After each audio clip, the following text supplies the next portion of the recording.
കിച്ചു കിച്ചു അമ്മയാടാ. കിച്ചുവായിട്ട് എന്തെങ്കിലും വിഷയമുണ്ടോ? ഇവളുടെ ഈ കരച്ചിൽ കണ്ടപ്പോ ശരിക്കും ഒരു വിഷമമൊക്കെ തോന്നിയായിരുന്നു. ഇത് വേറൊന്നിനുമല്ല, കിച്ചുവിന്റെ ലൈഫ് സ്റ്റോറി കിട്ടും. ഞാൻ ഒരിക്കലും കല്യാണം കഴിക്കില്ല. പിന്നെ എന്നെ അടുത്തറിയാത്ത ആൾക്കാർ അല്ലെങ്കിൽ എന്നെ സ്നേഹിക്കുന്നവരുണ്ടല്ലോ, കൂട്ടുകാരൊക്കെ ആണെങ്കിലും. 18 എന്തോ സംതിങ് അത്രയും പ്രായമുള്ളപ്പോഴാണ് തോന്നുന്നു സൂചിച്ചേട്ടൻ മരിക്കുന്നത്. അവൻ അറിവായ കൊച്ചല്ലേ. ആ സമയം മുതൽ ഇപ്പൊ അവന് 10, 22, 23 വയസ്സ് കാണുമല്ലോ. കിച്ചുവിനെതിരെ വളരെ വലിയൊരു ഹെയ്റ്റ് ക്യാമ്പയിനിങ് ആണ് സത്യം പറഞ്ഞാൽ സോഷ്യൽ മീഡിയയിൽ നടന്നുകൊണ്ടിരിക്കുന്നത്. ഈ ചെയ്തുകൊണ്ടിരിക്കുന്ന ആരാന്ന് ചോദിച്ചു കഴിഞ്ഞാൽ ഇവരുടെ വീഡിയോ അനലൈസ് ചെയ്ത് സംസാരിക്കുന്ന ഏതെങ്കിലും ഒരു യൂട്യൂബർ അല്ല.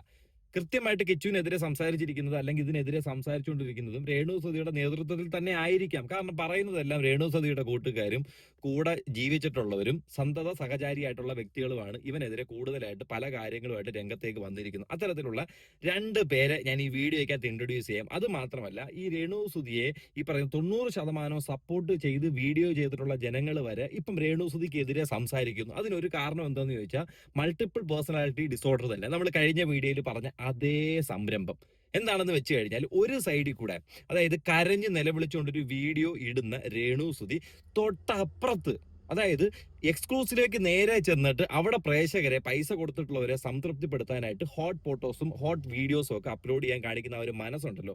ഇതിലൂടെ രേണുവിന്റെ ഏത് തരത്തിലുള്ള വിഷമമാണ് ജനങ്ങൾക്ക് മനസ്സിലാകേണ്ടത്?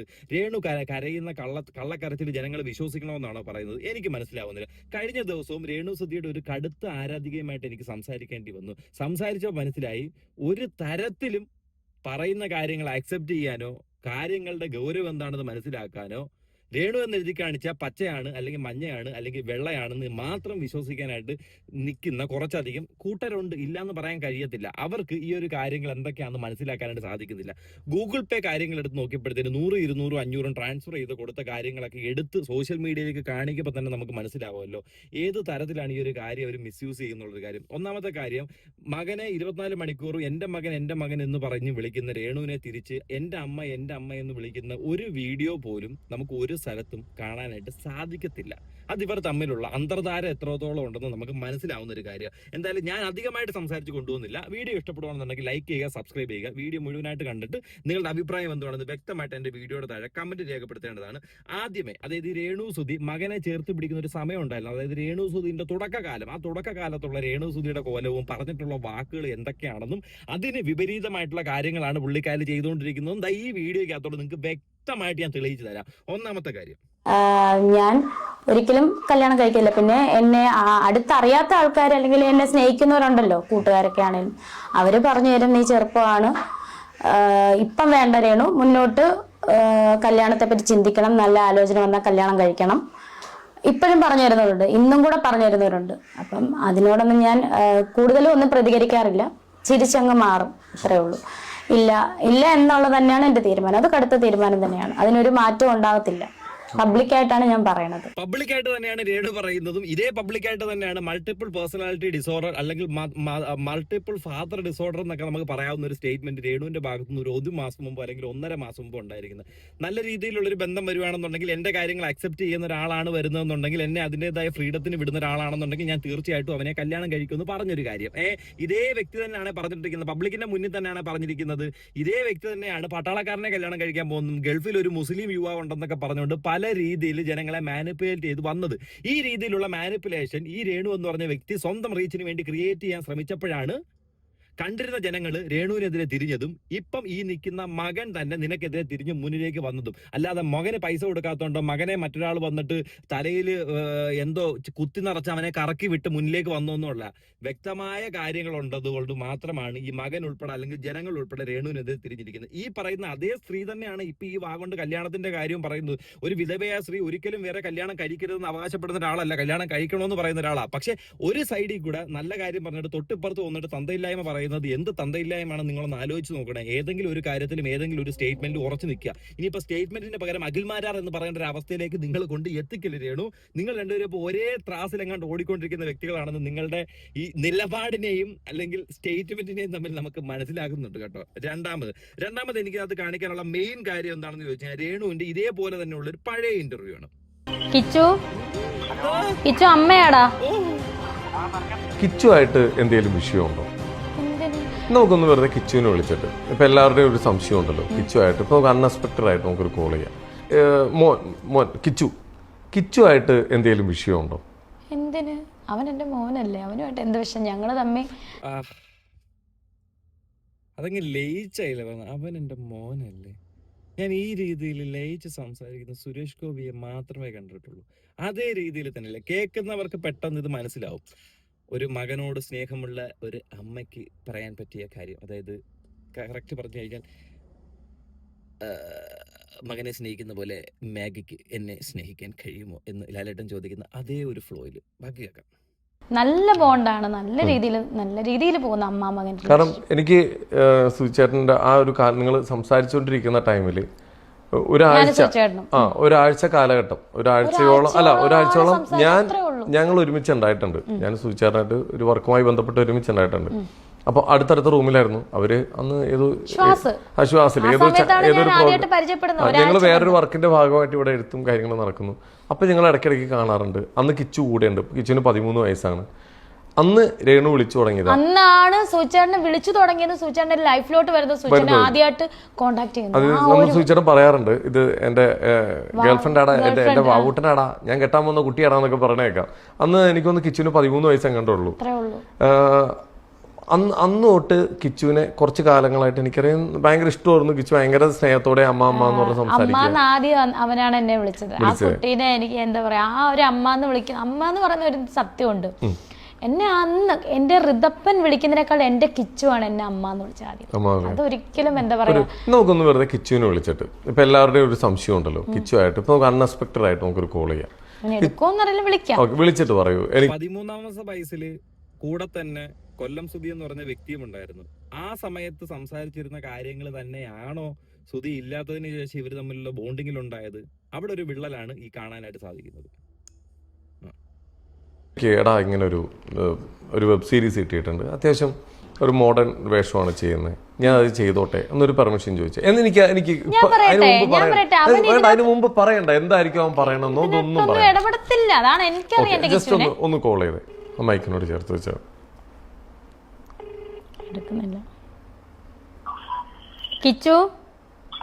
കിച്ചു അമ്മയാടാ, എവിടാ പന്ന ആണോ? എടാ എനിക്കൊരു കാര്യം ചോദിക്കാനായിരുന്നു. എടാ എനിക്കൊരു വെബ് സീരീസ് കിട്ടി, അതിനകത്ത് കുറച്ച് നല്ല അടിപൊളി മോഡേൺ ഡ്രസ്സൊക്കെ ഇടുന്ന, കുഴപ്പമുണ്ടോ നിനക്ക്? ഓക്കേടാ, എനിക്കറിയാം നീ ഇതേ പറയത്തുള്ളൂന്ന് അറിയാം. ഓക്കേടാ ശരി, വീട്ടിലോട്ട് വാട്ടോ. ഓക്കേടാ ബൈ ബൈ, ശരി. ആ വീട്ടിലോട്ട് വാട്ടോ എന്ന് പറഞ്ഞതിനകത്ത് തന്നെ ഒരു ബോണ്ടിങ് വ്യക്തമായിട്ട് മനസ്സിലാവുന്നുണ്ട് കേട്ടോ. വല്ലപ്പോഴും വിളിക്കുന്നത് പോലെ ആ പറഞ്ഞോ, അല്ലെങ്കിൽ വിളിക്കുമ്പം സ്ഥിരം വിളിക്കുന്നവരാണെങ്കിൽ ആ പറഞ്ഞോന്നായിരിക്കത്തില്ല വിളിക്കുന്നത്. ആ അമ്മ അല്ല, അമ്മ എന്ന് വിളിക്കുന്ന സ്ത്രീയെയോ അല്ലെങ്കിൽ സ്ഥിരം വിളിക്കുന്ന ഒരു വ്യക്തി ആ അമ്മ. അപ്പൊ അമ്മ എന്തോ അമ്മ ഇന്റർവ്യൂ കഴിഞ്ഞോ, അല്ലെങ്കിൽ പോകുന്നതിനും പറയല്ലോ ഇന്നോട് ഇന്റർവ്യൂ ആണോ, അമ്മ ഇന്റർവ്യൂ കഴിഞ്ഞോ, അങ്ങനെയൊക്കെ ആയിരിക്കുമല്ലോ. ആ വീട്ടിലോട്ട് വാ എന്ന് മകനോട് പറയേണ്ട ആവശ്യം നമുക്കുണ്ടോ? അവന്റെ കൂടെ വീടല്ലേ. അപ്പൊ അവൻ വരാത്തത് കൊണ്ടും അവനായിട്ട് വ്യക്തമായിട്ട് വീഡിയോ വിളിക്കാത്തത് കൊണ്ടാണല്ലോ ഈ രീതിയിൽ ഒരു മകനും അമ്മയോട് സംസാരിക്കേണ്ടി വന്നത്. അത്രേ ഉള്ളൂ. ഇതിലൊന്നും നമ്മൾ കുറ്റം പറയുന്നില്ല. പക്ഷെ ജനങ്ങളെ എടുത്തു വെച്ച് മാനിപ്പുലേറ്റ് ചെയ്ത് ഞാൻ അങ്ങനെയാണ്, എന്റെ കയ്യിൽ വെള്ളച്ചക്ക ഇരുന്നിട്ട് പഴുത്ത ചക്ക അല്ല, എന്റെ കയ്യിൽ പച്ച ചക്കയാണ് ഇരിക്കുന്നത് എന്നുള്ളൊരു ഒരു അവസ്ഥ ജനങ്ങൾക്കിടയിലേക്ക് കൊണ്ട് എത്തിക്കില്ല. ഇനി ഇതുപോലെ തന്നെ ഇവരെ സപ്പോർട്ട് ചെയ്ത് നിന്നിട്ടുള്ളവർ വരെ തിരിയുന്ന ഒരു അവസ്ഥ. അതായത് അതുപോലെ രണ്ടുപേരുടെ വീഡിയോ ഞാനത് വ്യക്തമായിട്ട് കാണിച്ചതാണ്. അതായത് ഇവരൊക്കെ ഏതൊക്കെയോ ഭാഗത്ത് സപ്പോർട്ട് ചെയ്തിട്ടുള്ള ഒരു വ്യക്തിയുടെ ഒരു വീഡിയോ ആയത്. ഒരു സൈഡില് കരച്ചില്, ഒരു സൈഡില് സബ്സ്ക്രിപ്ഷൻ ചെയ്ത ചേട്ടന്മാർക്ക് വേണ്ടിയിട്ടുള്ള പ്രഹസനം. ഒരുപാട് നല്ല ആൾക്കാരെ ഇന്നലെ വരെ സപ്പോർട്ട് ചെയ്തതാ ഞാൻ, എനിക്ക് മാറ്റി പറയേണ്ടി വന്നു. ഇന്നലെ കരയുന്നുണ്ട് കിടന്നിട്ട്. പക്ഷെ ഈ കാണുമ്പോ അപ്പുറത്ത് പോയി നോക്കുമ്പോ അതേ ടൈമില് സബ്സ്ക്രൈബ് ചെയ്ത ആൾക്കാർക്ക് വേണ്ടിയിട്ടുള്ള എന്താ പറയാ കൊടുക്കണല്ലോ, കൊടുക്കാതിരിക്കാൻ പറ്റില്ലല്ലോ. കാരണം വെച്ചിട്ടുണ്ടെങ്കിൽ ഇത് പൈസ കൊടുത്തിട്ട് എടുത്തു വെച്ച സാധനമാണല്ലോ. കൊടുക്കാതിരുന്നുണ്ടെങ്കിൽ ഇവന്മാർ ചിലപ്പം അൺസബ്സ്ക്രൈബ് ചെയ്ത് പോയിട്ടുണ്ടെങ്കിൽ പിന്നെ ഈ മാസത്തിൽ കിട്ടുന്ന വരുമാനം നിന്നില്ലേ, അത് നോക്കണ്ടേ?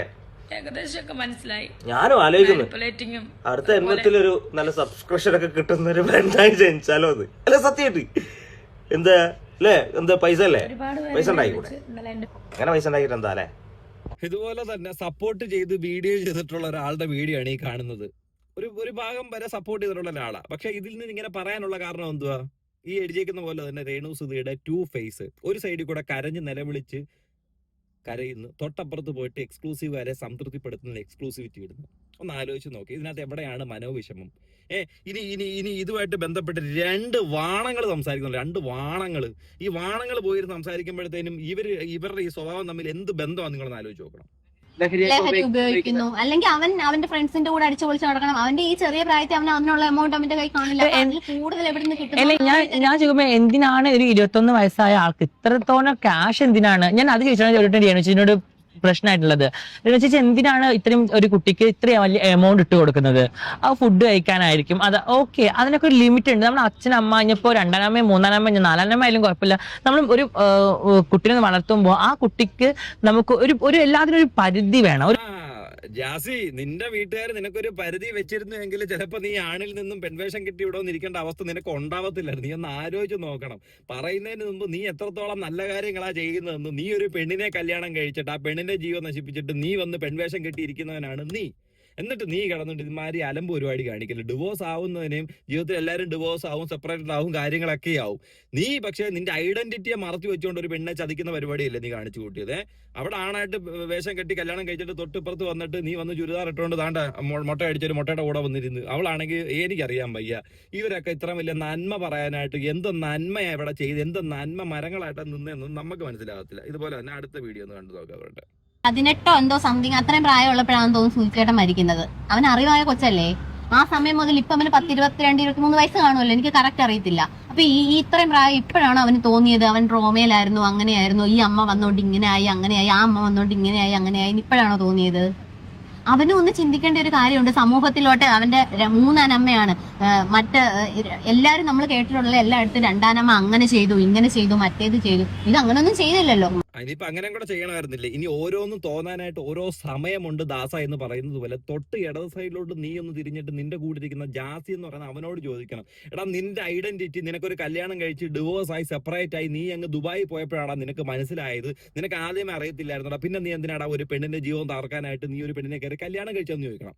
അപ്പൊ മനസ്സിലാകും ഓരോന്നിനും അതിൻ്റെതായ സമയമുണ്ടെന്നും നമുക്കൊരു ട്രോമയിൽ നിന്ന് റിക്കവർ ആവാൻ അത്രയും സമയമുണ്ടെന്നും ഒക്കെ നമുക്ക് മനസ്സിലാവുന്ന ഒരു കാര്യം. കൂടെ ഇരിക്കുന്നതിനോട് തന്നെ ചോദിച്ചൊരു ക്ലാരിഫിക്കേഷൻ എടുക്കുകയാണെന്നുണ്ടെങ്കിൽ നീ ഈ നാട്ടുകാരോടൊന്നും ഇതുപോലെ സംസാരിക്കേണ്ട ആവശ്യമില്ല. ഇനി ഇതുപോലെ സപ്പോർട്ട് ചെയ്ത് വീഡിയോ ചെയ്തിട്ടുള്ള അല്ലെങ്കിൽ സപ്പോർട്ടീവായിട്ട് നിന്നിട്ടുള്ള കണ്ടിട്ടുള്ള ഒരു വ്യക്തിയുടെ ഒരു വീഡിയോ കാണാം. ഇവളുടെ ഈ കരച്ചിൽ കണ്ടപ്പോൾ ശരിക്കും ഒരു വിഷമമൊക്കെ തോന്നിയായിരുന്നു. ഇത് വേറൊന്നിനുമല്ല, കിച്ചുവിന്റെ ലൈഫ് സ്റ്റോറി ഇട്ടായിരുന്നു. അതിൽ രേണുവിനെ തേച്ചടച്ച് ഒട്ടിച്ചിട്ടുണ്ടായിരുന്നു. അപ്പൊ അതിന്റെ പിന്നാലെ വന്ന കരച്ചിൽ നാടകമായിരുന്നു ഇത്. പക്ഷെ ഈ കരച്ചിൽ കണ്ടപ്പോൾ നമുക്ക് ഒരു ചെറിയൊരു വിഷമം തോന്നിയായിരുന്നു. അതങ്ങോട്ട് മാറിയില്ല. ഒരു ദിവസമൊക്കെ കൊടുക്കായിരുന്നു രേണു ആ ഒരു വിഷമം മാറുന്നതിന് മുമ്പേ. പക്ഷെ ആള് കിട്ടുന്ന പൈസക്ക് കൂറുള്ളവളായിട്ടോ. ആ കരച്ചിലിന്റെ ഇടയിലും സബ്സ്ക്രിപ്ഷൻ ചെയ്ത ആൾക്കാർക്ക് എന്തെങ്കിലും കണ്ടന്റ് കൊടുക്കണമല്ലോ, അതിനുവേണ്ടി അവൾ വീണ്ടും ഒരു വീഡിയോ ഇട്ട്. നിങ്ങൾ നോക്കിക്കേ എന്തൊക്കെയല്ലേ രേണു ഈ കാണിച്ചു കൂട്ടുന്നത്. അറ്റ്ലീസ്റ്റ് അഭിനയിച്ചു, അത് ഒരു ദിവസം ഒന്ന് മുഴുവിപ്പിക്കാമായിരുന്നു. കഷ്ടം തന്നെ. ഇതിൽ ശരിക്കും നീ പെട്ടു മോളെ, നീ പെട്ടു. എനിക്ക് സത്യം പറഞ്ഞു കഴിഞ്ഞാൽ നിനക്ക് ഒരു വിലയില്ലാതായി മാറിയിട്ടുണ്ട്. ഒന്ന് കരഞ്ഞു മെഴുകി ഒന്ന് അഭിനയിച്ചെങ്കിലും ഇരിക്കായിരുന്നു. നിനക്ക് അഭിനയിക്കാൻ അറിയാം, അതൊക്കെ നമുക്ക് മനസ്സിലായി. പക്ഷെ ഒരു ദിവസം അങ്ങോട്ടൊന്ന് കഴിഞ്ഞിട്ട് മതിയായിരുന്നു ഈ കലാപരിപാടി. ഇത്രേ ഉള്ളു. ഇതാണ് കാണുന്ന ജനങ്ങൾക്ക് മനസ്സിലാവുന്നത്. ഇതുകൊണ്ട് തന്നെയാണ് രേണു എന്ന് പറയുന്ന വ്യക്തിക്കെതിരെ ജനങ്ങൾ തിരിഞ്ഞതും രേണുവിനെതിരെ വീണ്ടും നല്ല രീതിയിൽ കട്ടിക്ക് വീഡിയോസ് വന്നുകൊണ്ടിരിക്കുന്ന കാര്യം. പിന്നെയും രേണുവിനെ പല കാര്യങ്ങളിൽ സപ്പോർട്ട് ചെയ്യുന്ന നീയൊക്കെ ഒന്ന് ആലോചിച്ച് നോക്കണം. രേണു നിന്റെയൊക്കെ മുന്നിൽ എന്ത് നാടകമാണ് കാണിക്കുന്നത്. അവൾ കാണിക്കുന്ന നാടകത്തിനകത്ത് നീയൊക്കെ മറിഞ്ഞ് തൂവി കിടന്ന് അവരുടെ തല തല്ലി ആത്മമായിട്ടങ്ങ് വിശ്വസിച്ചുകൊണ്ടിരിക്കുന്നുള്ളൊരു കാര്യം ഒന്ന് മനസ്സിലാക്കുക. ഇത്രയധികം ഒരു പെണ്ണ് വന്നിട്ട് ഇങ്ങനെ ഒരു വീഡിയോ ചെയ്യണമെങ്കിലും ഒരുപാട് പെണ്ണുങ്ങൾ ഇതുപോലെ തിരിയണമെന്നുണ്ടെങ്കിലും ഒന്നാമത്തെ കാര്യം അവരൊരു പെണ്ണിന്റെ മനസ്സ് അവർക്ക് മനസ്സിലാവും. അല്ലെ, പെണ്ണുങ്ങളുടെ മനസ്സ് മനസ്സിലാവും. കൂടാതെ തന്നെ അവരൊരു വിഡോയാണ്, സ്വയമായിട്ട് ജീവിക്കുന്ന ഒരു വ്യക്തിയാണ്. ഒരുപാട് അതായത് ഇച്ചിരി കൂടെ ഫ്രീ ബേർഡായിട്ട് ജീവിക്കാൻ ആഗ്രഹിക്കുന്നതായിരിക്കും സ്ത്രീകൾ കൂടുതലും. അപ്പൊ അങ്ങനത്തെ ഒരു പെണ്ണ് ജീവിക്കുമ്പോഴത്തേന് അതിനെ സപ്പോർട്ട് ചെയ്യുന്ന ആൾക്കാരായിരിക്കും, വീട്ടമ്മമാരായിരിക്കും കൂടുതൽ. അങ്ങനെ സപ്പോർട്ട് ചെയ്തിട്ടുള്ളവർ വരെ ഇപ്പൊ തിരിയണമെന്നുണ്ടെങ്കിൽ ഒരു സൈഡിൽ അവരെ ചീത്ത വിളിക്കുകയും അതായത് ഈ കിച്ചുവിനെതിരെ കരഞ്ഞ് നിലവിളിച്ചുകൊണ്ടുവന്ന് വീഡിയോ ഇടും. തൊട്ടപ്പുറത്തോട് സബ്സ്ക്രിപ്ഷൻ ചെയ്തിട്ടുള്ള ആൾക്കാരെ സംതൃപ്തിപ്പെടുത്തുന്ന രീതിയിലുള്ള വീഡിയോസും ഫോട്ടോസും ഒക്കെ അപ്ലോഡ് ചെയ്യുന്നത് നാണമുണ്ടോ എന്ന് മാത്രമേ എനിക്ക് അവസരത്തിൽ ചോദിക്കാനുള്ളൂ. ഈ സപ്പോർട്ട് ചെയ്യുന്നവരാണെങ്കിലും ശരി, ഇപ്പൊ ഇതൊക്കെ കണ്ട് വീണ്ടും വിശ്വസിച്ചുകൊണ്ട് ഇരിക്കുന്നവരാണെങ്കിലും ശരി, ഇങ്ങനെയുള്ള കാര്യങ്ങൾ രേണുസുതി വീണ്ടും കാണിക്കുന്നത് കൊണ്ടാണ് രേണുസുതിക്കെതിരെ വീണ്ടും ഹെയ്റ്റ് വീഡിയോസ് സ്പ്രെഡ് ആവുന്നത്. പിന്നെ ഈ കിച്ചുവിനെതിരെ സ്പ്രെഡ് ചെയ്യുന്നതും കിച്ചുവിനെതിരെ വീഡിയോ ചെയ്യുന്നതും എല്ലാം ഈ രേണുവിന്റെ നേതൃത്വത്തിലുള്ളവർ തന്നെ ആയിരിക്കും. കാരണം പറയുന്നതെല്ലാം അവരുടെ കൂട്ടുകാരും മച്ചമ്പിമാരും അനിയന്മാരും പെങ്ങന്മാരും, അല്ലാതെ ഇതൊന്നും ബന്ധമില്ലാത്ത ഏതെങ്കിലും ഒരു വ്യക്തി പോലും രേണുവിനെ സപ്പോർട്ട് ചെയ്തിട്ട് വീഡിയോ ചെയ്യുമെന്ന് അറിയത്തില്ല. കാരണം അവർക്ക് വ്യക്തമായിട്ട് കോമൺ സെൻസ് ഉണ്ട്. അവർ വ്യക്തമായിട്ട് ശരി തെറ്റ് ഏതൊന്നും നോക്കിയേ വീഡിയോസ് ചെയ്യത്തുള്ളൂ. അതുകൊണ്ട് തന്നെ അപ്പം ശരി എന്നാ.